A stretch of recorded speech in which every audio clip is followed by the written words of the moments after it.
आपका अनुच्छेद 14 जो समानता का अधिकार देता है, अनुच्छेद 21 जो राइट टू लाइफ देता है, और जो अनुच्छेद 21A है शिक्षा का अधिकार है, उसका विरोधाभासी है। इसको असंवैधानिक घोषित कर दिया गया है। और जो बच्चे हैं जो मदरसा में पढ़ रहे हैं उनको तुरंत अन्य विद्यालयों में एडजस्ट करने के लिए कह दिया गया है। जी हाँ, सही सुना आपने। उत्तर प्रदेश बोर्ड ऑफ मदरसा को इलाहाबाद हाई कोर्ट से बड़ा झटका मिला है। कोर्ट ने UP board of Madrasa education act 2004 को असंवैधानिक घोषित करते हुए कहा कि यह एक्ट धर्मनिरपेक्षता के सिद्धांत का उल्लंघन करने वाला है। साथ ही कोर्ट ने मदरसा में पढ़ रहे बच्चों को बुनियादी शिक्षा व्यवस्था में समायोजित करने के लिए कहा है। लेकिन यहाँ सवाल ये उठता है कि कोर्ट ने आखिर ऐसा फैसला क्यों लिया। तो आइए जानते हैं इस वीडियो में। दरअसल याचिकाकर्ता अंशुमान सिंह राठौर समेत कई लोगों ने कोर्ट में याचिका दाखिल कर UP board of Madrasa education act 2004 को चुनौती दी थी। याचिका में भारत सरकार, राज्य सरकार और अल्पसंख्यक कल्याण विभाग द्वारा मदरसा के मैनेजमेंट पर आपत्ति जताई गई थी। इस मामले की सुनवाई के बाद जस्टिस विवेक चौधरी और जस्टिस सुभाष विद्यार्थी की डिवीजन बेंच ने यह आदेश दिया। आदेश में कहा गया कि असंवैधानिक हो गया, कॉन्स्टिट्यूशनल अनकॉन्स्टिट्यूशनल डिक्लेयर करने का मतलब हो गया असंवैधानिक कह दिया। यानी कि वो अनुच्छेद 14 जो समानता का अधिकार देता है, अनुच्छेद 21 जो राइट टू लाइफ देता है, और जो अनुच्छेद 21A है शिक्षा का अधिकार है, उसका विरोधाभासी है। इसको असंवैधानिक घोषित कर दिया गया है। और जो बच्चे हैं जो मदरसा में पढ़ रहे हैं उनको तुरंत अन्य विद्यालयों में एडजस्ट करने के लिए कह दिया गया है। क्या धर्म निरपेक्षता के जो एक बुनियादी सिद्धांत है उसके खिलाफ बताया गया है? उसके खिलाफ बताया गया है कि धर्म निरपेक्ष नहीं है इस एक्ट पे। हालांकि 2019 में उच्च न्यायालय ने मदरसा बोर्ड के कामकाज और संचालन से संबंधित कुछ सवालों को बड़े पीठ के पास भेजा था। बड़े पीठ को भेजे गए सवाल में पूछा गया था कि क्या बोर्ड का उद्देश्य धार्मिक शिक्षा प्रदान करना है। भारत में धर्मनिरपेक्ष संविधान के साथ क्या किसी विशेष धर्म के लोगों को किसी भी धर्म से संबंधित शिक्षा के लिए बोर्ड में नियुक्ति या नामांकित किया जा सकता है। अधिनियम में बोर्ड के अल्पसंख्यक कल्याण मंत्रालय के तहत काम करने का प्रावधान है। इसलिए सवाल उठता है कि क्या मदरसा शिक्षा को अल्पसंख्यक कल्याण विभाग के तहत चलाना सही है, जबकि जैन, सिख, ईसाई आदि जैसे अन्य या अल्पसंख्यक समुदाय से संबंधित सभी शिक्षण संस्थान शिक्षा मंत्रालय के तहत चलाए जा रहे हैं। आइए जानते हैं कि आखिर कोर्ट में हुई बहस में सबसे महत्वपूर्ण बिंदु कौन से थे।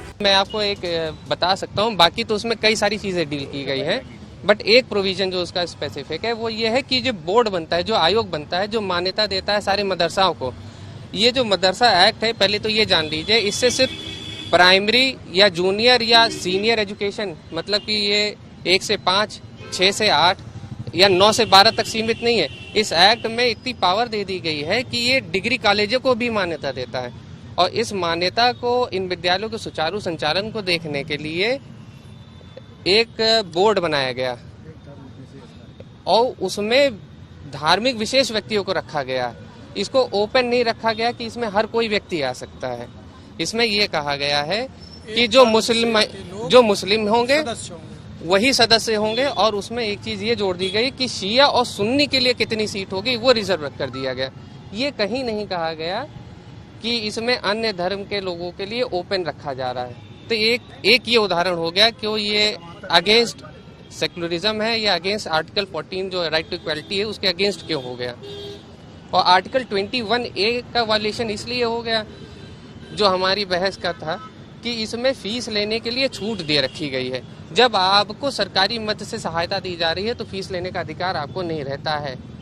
तो जो right to free and compulsory education के लिए कहा गया है कि 6 से 14 साल के बच्चों के लिए free and compulsory education ensure किया जाएगा, एक तरीके से उसका भी वायलेशन हो रहा है। अब आइए आपको बताते हैं कि यूपी बोर्ड मदरसा एक्ट 2004 के बारे में। दरअसल यूपी बोर्ड का मदरसा एजुकेशन एक्ट 2004 उत्तर प्रदेश सरकार के द्वारा पारित एक कानून था, जो राज्य में मदरसा की शिक्षा व्यवस्था को बेहतर बनाने के लिए बनाया गया था। इस कानून के तहत मदरसों को बोर्ड से मान्यता प्राप्त करने के लिए कुछ न्यूनतम मानकों को पूरा करना आवश्यक था। बोर्ड मदरसों को पाठ्यक्रम, शिक्षण सामग्री और शिक्षकों के प्रशिक्षण के लिए भी दिशा निर्देश प्रदान करता था।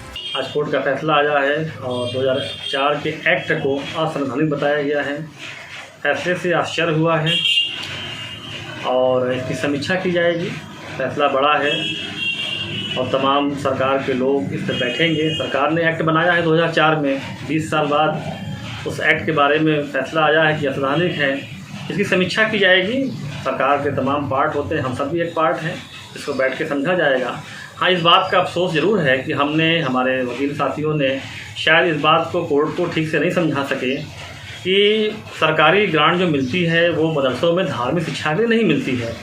जो सरकारी ग्रांट मिलती है वो अरबी, फ़ारसी और संस्कृत जैसे प्राच्य भाषाओं, ओरिएंटल लैंग्वेजेस के प्रमोशन के लिए मिलती है। इसके लिए अरबी फ़ारसी बोर्ड भी बना, संस्कृत बोर्ड भी बना। अब संस्कृत बोर्ड भी अपना काम कर रहा है, अरबी फ़ारसी बोर्ड भी अपना काम कर रहा है। अब अरबी और फ़ारसी में जो चीज़ें पढ़ाई जाएंगी, निश्चित रूप से कहीं ना कहीं कुरान और हदीस की चीज़ें भी आएंगी। अगर संस्कृत बोर्ड में पढ़ाया जा रहा है तो कहीं ना कहीं वेद, पुराण या गीता ही पढ़ाई जा रही होगी। तो ये कोई धर्म को बढ़ावा देने के लिए, धार्मिक शिक्षा को बढ़ावा देने के लिए ग्रांट नहीं मिलता। सरकार ने एक्ट बनाया अरबी, फ़ारसी और संस्कृत जैसे प्राच्य भाषाओं के तरक्की के लिए, उनको ज़िंदा रखने के लिए, उनको आला मुकाम अता करने के लिए सरकार ग्रांट देती है।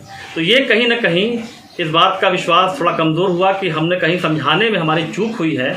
आने वाले दिनों में इसको समीक्षा करके इस पर जो भी फैसला सरकार लेगी, सरकार से जवाब मांगा गया है। सरकार बड़े अच्छे से कोर्ट में अपनी चीज़ों को रखी, लेकिन कहीं ना कहीं इस बात को हम समझाने में असमर्थ रहे या नहीं बता सके। फिर भी न्यायालय का सम्मान करना हमारे नागरिक का कर्तव्य है। हम सम्मान करते हुए आगे की रणनीति करेंगे और मदरसों की बेहतरी के लिए जो बन सकेगा वो करने का काम करेंगे। मैं चेयरमैन होने के नाते मदरसा से जुड़े लोगों से भी अपील करता हूँ कि शांति से अपनी बातों को रखेंगे। आने वाले दिनों में जो भी सरकार फैसला लेगी उसमें सहयोग करेंगे। डेस्क रिपोर्ट, अटल टीवी।